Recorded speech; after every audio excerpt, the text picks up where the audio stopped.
예, 주말 잘 보내셨습니까? 저도 잘 보냈습니다. 지금은 검찰청 가는 중입니다. 오늘 대질신문 변호가 있어가지고 좀 바쁘네요. 그냥 이게 참 애매한 사건인데, 이제 대학생의 성 관련 사건인데, 이런 부분이 어쨌든 좀 애매한 부분이 있어가지고 하고 있습니다.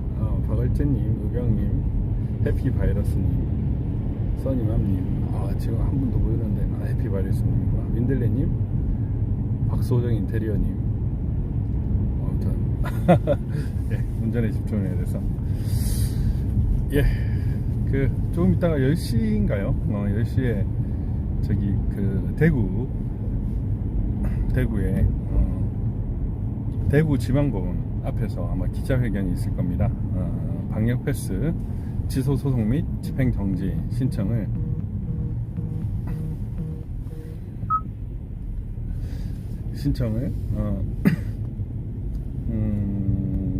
이제 10시에 합니다. 이제 대구를 상대로 제가 아침 새벽 4시 반 45분까지 45페이지를 써가지고 드렸고, 신청 지지하면 한 50페이지까지 되겠네요.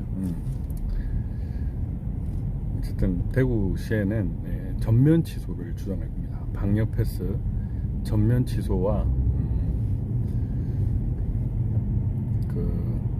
6개월 유효기간 제한하는 부분, 거기에 대해서 계속적으로 부스샷을 맞게 하는 이 부분에 대해서도 취소소송 및 집행정지 신청을 했습니다. 약간 이제 청구 범위에 있어서 약간의 살짝 의견이 있는데, 어쨌든 주의적으로는 전부 다 하고, 그게 예비적으로는 판사한테 선택권을 주는 식으로 일단 그렇게 문제제기를 할 생각입니다. 원래 저번 집행정지에서도 저희가 전면 취소를 주장하려고 그랬었는데, 일단 먼저 일부 인용을 받는 게 우선이다. 그래서 판사를 좀 설득하는 게 좀 필요하다.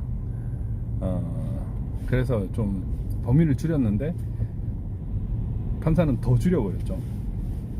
한원규 판사가 이제 사직을 해가지고 많은 사람들이 이제 사직한 판사 사표 반려해라 이런 얘기도 있지만, 저는 변론과 신문 과정에서는 이거는 100% 인용의 분위기였는데 이 정도밖에 안 된 거는 정말 심히 유감이다. 저 개인적으로는 정말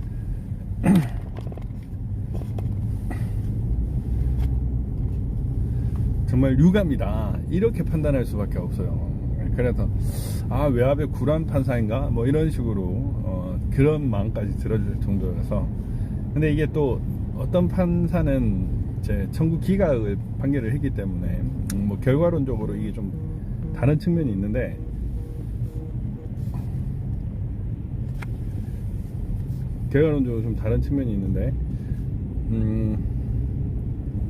이게 애매한 부분입니다. 애매한 부분.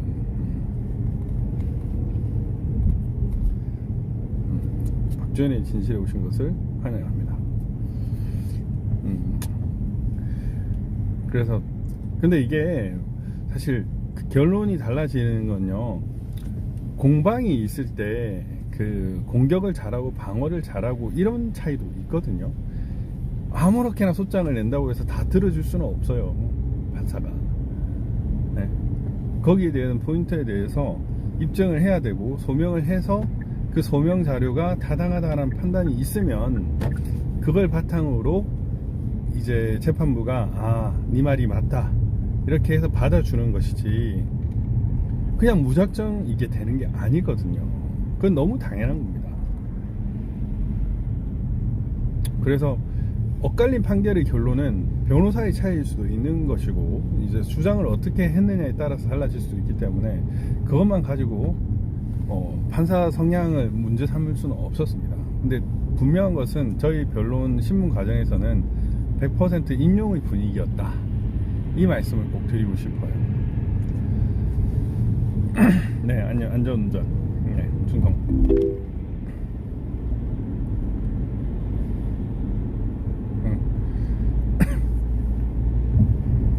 그런 부분이 있어가지고, 네, 우리 용준이 형이 전화가 왔는데 그거 해도 되는데, 아무튼 그 다음에 이제 접근제 어저께 사실 쓰려고 쓸 때는 시간까지 다 쓰고 싶었는데, 시간 제한한 것도 이거 위법하잖아요. 뭐 코로나가 9시 이후에는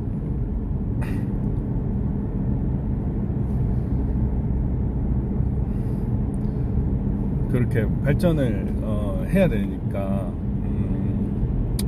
좀 안타깝죠. 갑자기 문자가 오니까 이게 그냥 질러도 되는데,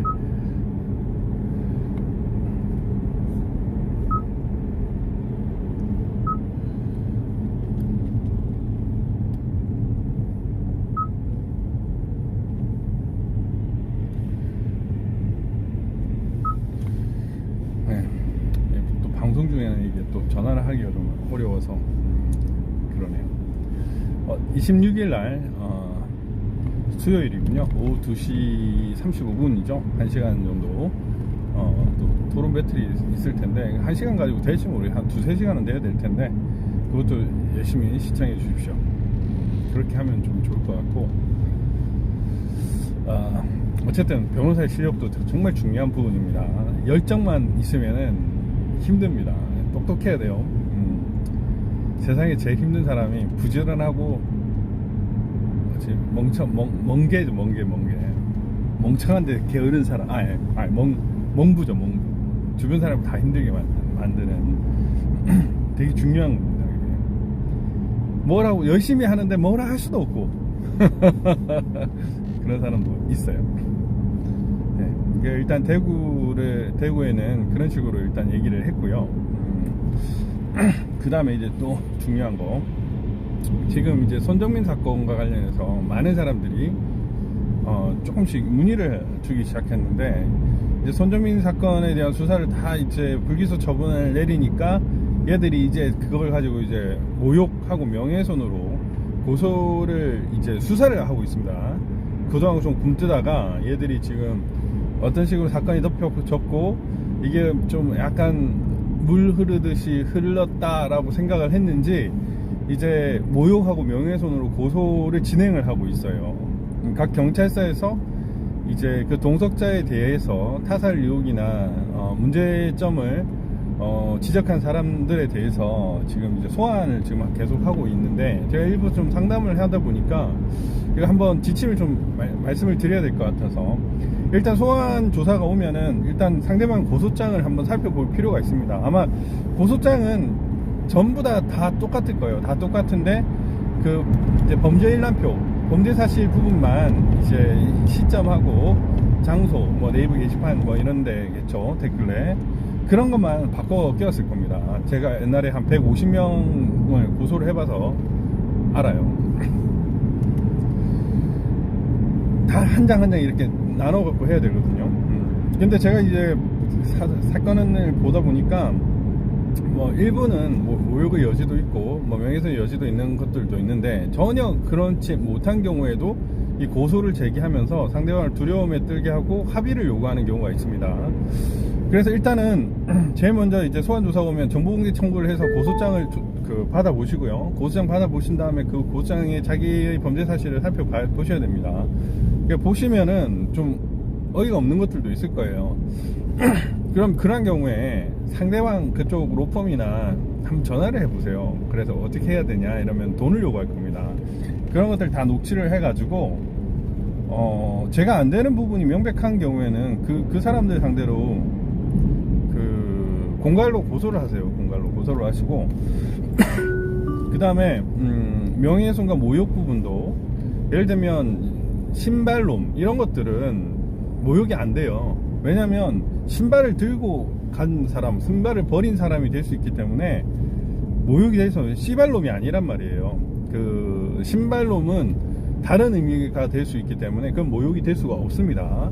그리고 주변에 그 손정민의 동석자라고 하는 것만으로 그 이 모군의 명예훼손이나 그 모욕이 된다라고 단정할 수도 없습니다. 왜냐하면 피해자가 특정이 돼야 되는데 피해자가 특정이 안 될 수가 있거든요. 그 상황을 보고 그 손정민 군의 동석자가 문제가 있다라고 판단을 했다라고 하면 그 사람에 대한 명예훼손이나 모욕의 그 이유가 될 수가 없거든요. 기본적으로 모욕이나 명예훼손 되려면 특정이 돼야 돼요. 피해자가 특정이 돼야 되고 공연히 명예를 훼손해야 되는 거고, 그 다음에 거짓 사실이어야 되거든요. 허위 사실의 경우에는. 근데 제일 중요한 게 특정성이 빠질 수가 있습니다. 예를 들면 신발놈 이런 것들은 특정이 안 되는 거예요. 그러니까 그 옆에 동석자 이런 것도 나는 그 사람이 누군지도 모른다, 그냥 그 얘기만 듣고 그 동석자가 문제가 있다라고 생각을 했다라고 하면 그 특정성에서도 문제가 될 수가 있습니다. 그래서 그 특정성도 인정이 안 될 수 있고요. 그 다음에 허위 사실이 아닌 경우도 많아요. 허위 사실, 진실한 사실인 경우도 많기 때문에 그걸 명예훼손으로 걸었을 때 충분히 다툴 수가 있습니다. 그래서 그 모든 그 기재된 범죄 사실이 전부 다 범죄가 된다고 생각을 하지 마십시오. 왜냐면 이게 일괄적으로 몇십 명, 몇백 명을 상대로 고소를 했는지는 모르겠지만 수많은 사람들을 고소를 하다 보니까 제대로 검토도 안 하고 고소만 때리는 경우가 있습니다. 경우에 따라서는 이건 무고가 될 수 있고 공갈이 될 수 있어요. 합의금을 요구하면. 그러니까 무고의 대상이 될 수 있고, 그게 뭐 원앤 파트너스와 그 동석자 이모군의 무고나 공갈이 될 수 있습니다. 합의금을 요구하기 때문에. 지금 제가 듣기로는 뭐 500 이상을 불렀다라는 얘기도 있는데 이건 뭐 심각한 거죠. 뭐 그래서 그 고소당했다고 당황하지 마시고, 그 고소를 당했으면은 그 고소장을 살펴보시고 이게 진짜 범죄가 될 만한 사건인지 아닌지 그걸 살펴보시고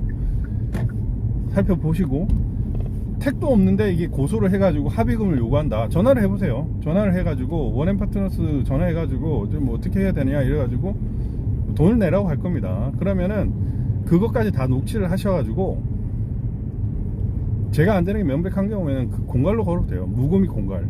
그래서 그놈들을 응징을 해야 될 것 같습니다. 예, 그렇게 해야 되고, 사실 그 시민단체 한 분이 그 공갈죄로 고소를 한 바 있습니다. 공갈죄로 고소를 한 바 있습니다. 공갈죄로 고소를 한 바 있기 때문에 그 공갈죄가 뭐 어떻게 지금 처분이 내렸는지 한번 살펴봐야 되겠지만, 해피바이러스님 감사합니다. 모닝커피 먹겠습니다. 근데 아직 출입이 되나 모르겠네. 그래도 그 테이크아웃 한다고 하면 또 뭐 되는 것 같기도 하더라고요.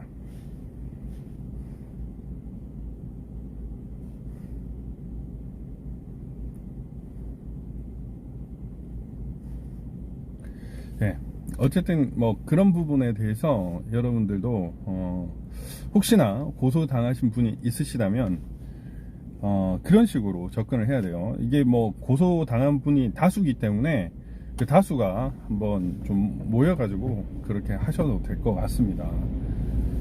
기실 이 사건에 있어서 진실규명이 안 됐다는 게 제일 문제인데, 뭐 동석자의 그 행동이나 이런 거 보면 문제가 좀 많잖아요. 실제적으로 법적으로 문제될 만한 것도 있고, 가족이 아니라면 그 뭐 버리고 이런 부분도 증거인멸이 될 수도 있는 행위였는데, 그게 가족이었기 때문에 그게 지금 제기되는 것이지. 아무튼 그 진실이 밝혀지면 나중에 또 재심이나 또 다른 문제로 될 수도 있으니까 너무 낙담은 하지 마시고요. 결국 진실하게 뭔가가 밝혀지기를 간절히 바라는 마음으로 해야 될 것 같아요. 제가 일부러 그때 한은행에 대한 고소를 취하 의사를 밝혔습니다. 그때 하고 다시 고발을 한다고 했어요. 이유가 뭐 지능범죄수사팀이 수사도 제대로 못할 것 뿐만 아니라 이제 뭐 검찰 인사가 있으니까 그거만 하나 딱 넣을 생각입니다. 어쨌든 사건 하나만 뒤집어 버리면 이 사건은 또 다른 국면으로 바뀔 수가 있어요. 워낙 뭐 문제가 많은 사건이죠. 많은 국민들이 열받았던 사건이고 다 탐정이 돼가지고 그 원인을 규명했던 사건인데 이거를 또 수사기관에서 덮었단 말입니다. 밝히면 되죠. 밝히면 되니까 그렇게 해서 점점 더 이거를 대응을 하시면 될 것 같아요. 지금 막 여기저기서 전화가 와서 제가 오늘은 이렇게 말씀을 드리겠습니다. 이제 또 서부지검 거의 다 와가지고 좀 그렇게 했는데 이번 주 파이팅 하시고요. 어쨌든 수사를 받으시는 분들